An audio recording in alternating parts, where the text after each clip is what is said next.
The complete works of Swami Vivekananda, Karam Yoga, Chapter 4. What is duty? Part 1. It is necessary in the study of Karam Yoga to know what duty is. If I have to do something, I must first know that it is my duty and then I can do it. The idea of duty again is different in different nations. The Mohammedan says that what is written in the book Quran is his duty. The Hindu says that what is written in the Vedas is his duty. And the Christian says that what is in the Bible is his duty.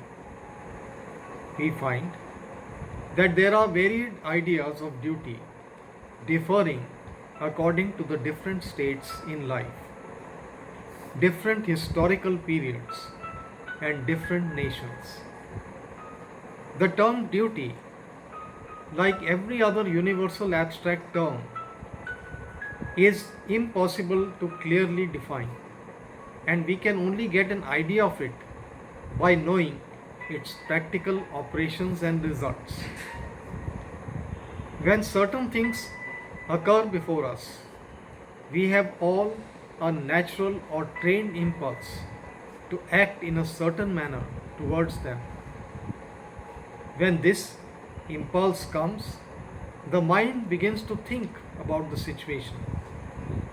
Sometimes it thinks that it is good to act in a particular manner under given conditions, and at other times it thinks that it is wrong to act in the same manner, even in the very same circumstances.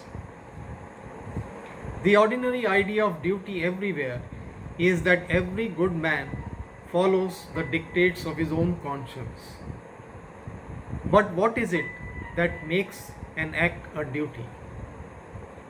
If a Christian finds a piece of beef before him and does not eat it to save his own life, or will not give it to save the life of another man, he is sure to feel that he has not done his duty. But if a Hindu dares to eat that piece of beef or to give it to another Hindu, he is equally sure to feel that he too has not done his duty. The Hindu's training and education make him feel that way. In the last century, there were notorious bands of robbers in India called thugs. They thought it was their duty to kill any man they could and take away his money. The larger the number of men they killed, the better they thought they were.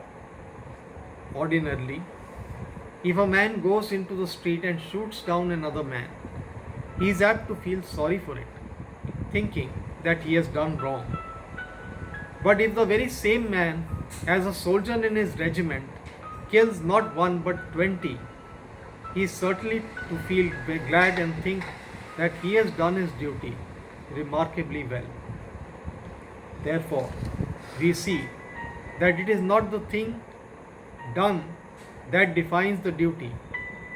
To give an objective definition of duty is thus entirely impossible. Yet, there is duty from the subjective side. Any action that makes us go evil and is not our duty. From the subjective point of view, we may see certain acts have a tendency to exalt and ennoble us, while certain other acts have a tendency to degrade and to brutalize us. But it is not possible to make out with certainty which acts have which kind of tendency in relation to all persons of all sorts and conditions. There is, however, only one idea of duty which has been universally accepted by all mankind of all ages and sects and countries, and that has been summed up in the Sanskrit aphorism thus: do not injure any being. Not injuring any being is virtue, injuring any being is sin. The Bhagavad Gita frequently alludes to duties depending upon birth and position in life. Birth and position in life and in society largely determine the mental and moral attitude of individuals towards the various activities of life.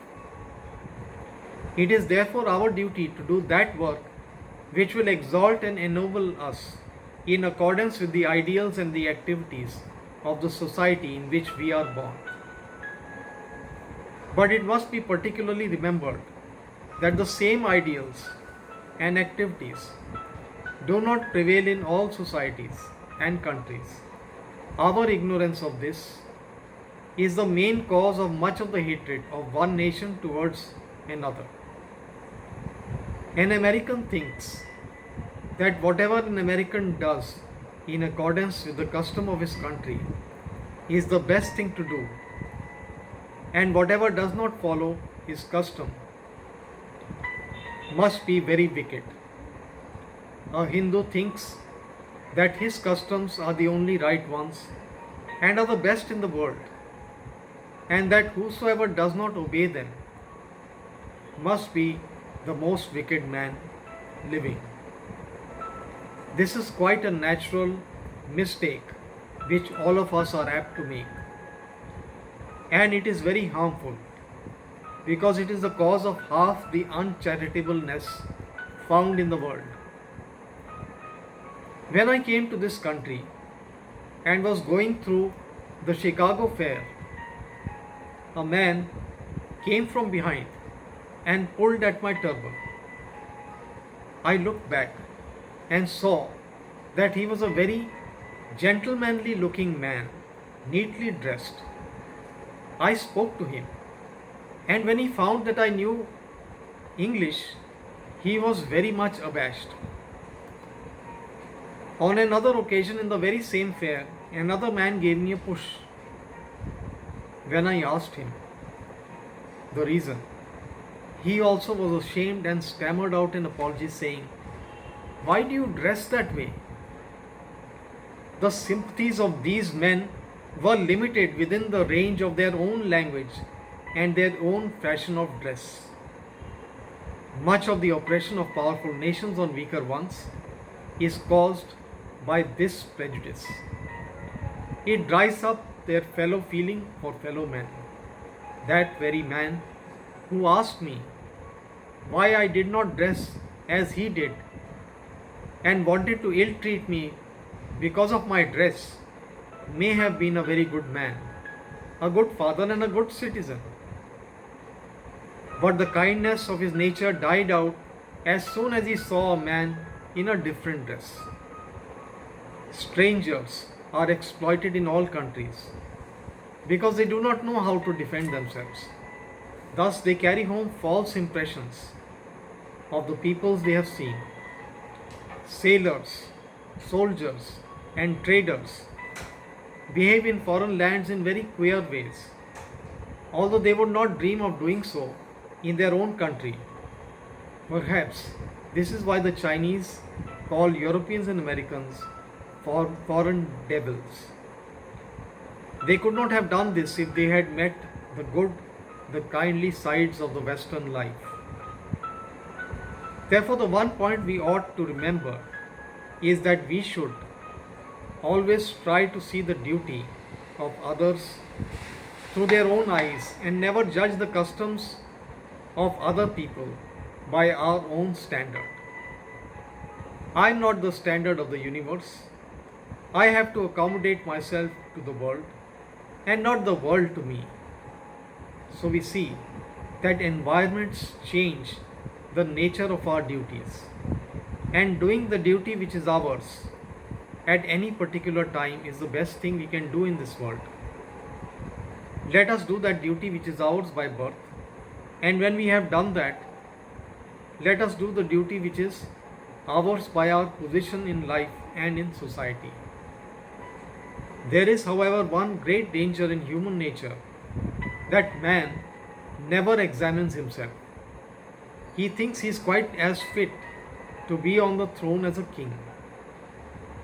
Even if he is, he must first show that he has done the duty of his own position, and then higher duties will come to him. When we begin to work earnestly in the world, nature gives us blows right and left and soon enables us to find our own position. No man can long occupy satisfactorily a position for which he is not fit. There is no use in grumbling against man's and nature's adjustment. He who does the lower work is therefore not a lower man. No man is to be judged by the mere nature of his duties, but all should be judged by the manner and the spirit in which they perform them. Later on, we shall find that even this idea of duty undergoes change, and that the greatest work is done only when there is no selfish motive to prompt it. Yet it is work through the sense of duty, when there is no selfish motive to prompt it, that leads us to work without any idea of duty. When the work becomes worship, nay, something higher, then will work be done for its own sake. We shall find that the philosophy of duty, whether it be in the form of ethics or of love, is the very same as in every other yoga, the object being the attenuating of the lower self so that the real higher self may shine forth, the lessening of the frittering away of energies on the lower plane of existence so that the soul may manifest itself on the higher ones. This is accomplished by the continuous denial of low desires, which duty rigorously requires. The whole organization of society has thus been developed consciously or unconsciously in the realms of action and experience, where by limiting selfishness we open the way to an unlimited expansion of the real nature of man. Duty is seldom sweet. It is only when love greases its wheel that it runs smoothly. It is the conscious friction otherwise. How else could parents do their duties to their children, husband to their wives, and vice versa? Do we not meet with cases of friction every day in our lives? Duty is sweet only through love, and love shines in freedom alone. Yet it is freedom to be a slave to the senses, to anger, to jealousies, and to 100 other petty things that must occur every day in human life. In all these little roughnesses that we meet in with life, the highest expression of freedom is to forbear. Women, slaves in their own irritable, jealous tempers, are apt to blame their husbands and assert their own freedom as they think not, knowing that thereby they only prove that they are slaves. So it is with husbands, who eternally find fault with their wives. Chastity is the first virtue in man or woman, and the man who he may have strayed away cannot be brought to the right path by a gentle and loving and chaste wife is indeed rare.